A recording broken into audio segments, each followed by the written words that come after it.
Кажется, наконец раскусили хитрый план Пашиняна. Здравствуйте, с вами Алексей Наумов, и это шоу «Разбор». Никола Пашинян, любимый нами с вами премьер-министр Армении, кажется, продемонстрировал нам свое истинное лицо и свой истинный план, который у него есть относительно Армении и относительно Южного Кавказа. План этот, по-видимому, заключается в том, чтобы сейчас получить максимальное сближение с европейскими и американскими, что называется, государственными институтами. Уже ведь торжественно принято решение о том, чтобы, в общем-то, начать переговоры с Европейским Союзом о вступлении, как будто кто-то ждет там, собственно, Армению в этом самом Европейском Союзе. Как знаете, шутят как раз сразу после Турции. Так вот, и подписан эпохальный документ, великий документ. Это договор о стратегическом партнерстве с Соединенными Штатами Америки. То есть, вы знаете, Дональд Трамп, новый американский президент, как будто хочет присоединить Канаду, присоединить Гренландию и потом, конечно же, если не в первую очередь, не первым делом, присоединить Армению. Вот это, что называется, великое будущее. Как говорил Дональд Трамп на своей инаугурационной речи, золотой век Армении начинается сейчас. В смысле, золотой век Америки, в общем, видимо, по-разному его услышали, может быть, знаете, были сложности перевода. И, видимо, золотой век Армении должен был начаться, вот, когда? 20 января. Начался ли? Давайте, может быть, спросим и посмотрим буквально на ситуацию. При этом, как стало известно из заявления близких к Пашиняну людей, Армения при нем не собирается выходить из Евразийского экономического союза. Почему? Потому что это выгодно. То есть, условно говоря, Армения действует как бизнесмен, практически как Дональд Трамп, уже не успев стать 52-м штатом и не успев открыть свой золотой век. Смотрите, при этом какие идут процессы? Пашиняновская Армения пытается вооружиться западным оружием, пытается купить там индийское вооружение, пытается получить оружие где вообще только можно. Для чего? Для того, чтобы, видимо, противостоять Азербайджану, обеспечить, так сказать, безопасность от России, как будто какое-то вооружение может эту самую безопасность обеспечить, не соглашаясь при этом с открытием Зангезурского коридора, не соглашаясь при этом с российскими, что называется, внешнеполитическими инициативами вроде ОДКБ, то замораживая членство, то размораживая членство, и вообще со своим членством творя какие-то совершенно непотребные вещи. И мы понимаем, что на самом деле за всем этим хаосом вырисовывается довольно очевидная, довольно, скажем так, прозрачная стратегия. Так вот, внимание, прозрачная стратегия Пашиняна, озвучиваемая в прямом эфире. Смотрите, не пропустите. На самом деле, конечно, стратегия это не то чтобы очень гениальная, но подкупающая, что называется, своей простотой. То есть сейчас Армения получит какое-то значительное количество вооружений от Запада, как она надеется, получит политические гарантии, опять, значит, получит какие-то форматы взаимодействия, какие-то членства подсоберет, стратегические, тактические, межгалактические, и, соответственно, таким образом предъявит какой-то, видимо, ультиматум Азербайджану и ультиматум России.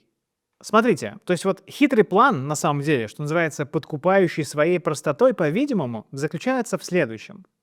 Армения сейчас получит максимальное количество вооружений от Запада, максимальное количество денег, максимальное количество каких-то членств рассует по карманам. И, соответственно, потом, когда западная поддержка уже вроде пойдет на спад, когда станет понятно, что при Пашиняне Армения не готова к тому, чтобы конструктивно взаимодействовать на Южном Кавказе с Россией, не готова к тому, чтобы конструктивно взаимодействовать с Азербайджаном, что тогда она уже будет что-то из себя представлять в военном смысле и сможет бросить вызов буквально Москве, сможет бросить вызов Баку. То есть пока Ереван пашиняновский, как бы находится под прикрытием Запада, да, потому что вот он вступает во все эти форматы взаимодействия. А потом, когда Запад поймет, что уже, что называется, не очень с этим выходит, Армении уже что-то будет какое-то вооружение, будут какие-то деньги, чтобы диктовать свои условия и не выполнять положение трехстороннего соглашения, подписанного Пашиняном, подписанного азербайджанским президентом и подписанного российским президентом. И, кстати, российский МИД об этом нередко упоминает, да, что Армения, похоже, не спешит выполнять взятые на себя соглашения. Я думаю, что эту тактику прекрасно раскусили в Москве и в Баку. Мы часто видим, как представители российской власти говорят о бесплодности вот этих попыток Армении противопоставить себя другим государствам, которые находятся в Южном Кавказе и которые находятся рядом с Южным Кавказом. Экономика Армении во многом зависит от экономики России, и ссориться с ней просто невыгодно, ссориться с ней просто не нужно. Кроме того, неисполнение взятых на себя обязательств рассоривает Армению с Азербайджаном, лишает ее шанса наладить нормальное межгосударственное взаимодействие, обогатить жителей Армении и сделать регион более успешным. А у этого гениального плана, конечно, есть, что называется, слабое звено. Слабых звеньев там на самом деле хватает. То есть предполагается, что Запад довольно долго будет вести Армению на вот этом, что называется, поводке, который Пашинян радостно хватает сам, да, как будто Пашинян сможет, вот, что называется, обманывать Запад достаточно долго, говоря, что, конечно, я ваш, я полностью вам помогу, я приведу НАТО, приведу Запад на Южный Кавказ, и пускай Москва, и пускай Баку трутся, вот буду здесь таким противовесом влиянию России в регионе, что Запад как бы этому поверит. Мы видим, что, в общем-то, Запад потихонечку со временем в этом разочаровывается, и мы видим это на примере Дональда Трампа. Дональд Трамп — человек, для которого все вот эти идеологические штучки не имеют такого большого значения. Ему главное, что называется, выгода. А выгода сегодня в том, чтобы, во-первых, взаимодействовать с Россией, да, чтобы не отвлекаться от противостояния Китаю, которое Трампу так важно.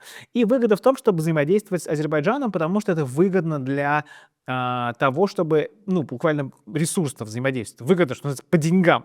И в целом, например, поддерживать Европейский Союз за счет азербайджанских ресурсов, не тратить американских денег и так далее. То есть как бы Дональд Трамп это, что называется, уже понимает. Лидер Европейского Союза пока не совсем. Так что у Никола Пашиняна, в принципе, остается не так много времени, пока лидеры Европейского Союза поймут, что вот эта его гибельная политика ничего хорошего им не несет. Вряд ли Никол Пашинян готов так уж совсем, знаете, приносить Армению в жертву. Это не дадут ему сделать армянские граждане, армянские жители. И как только они увидят, что эта его политика ничего не приносит, а буквально превращает Армению в западный кулак против России, против Азербайджана, тогда о судьбе Пашиняна ничего хорошего сказать не придется. В общем, как мы понимаем, при Пашиняне Армения пытается балансировать между Россией и Западом, пытается не исполнять взятые на себя обязательства, пытается выступить какой-то вот проводником внешних интересов на Южном Кавказе, и пока ей это удается. Это, конечно, видят, как я говорил, в Баку это тоже видят. Мы видим последние жесткие заявления президента Алиева буквально о необходимости покончить, с этой гибельной идеологией, которая сегодня питает Армению при Пашиняне.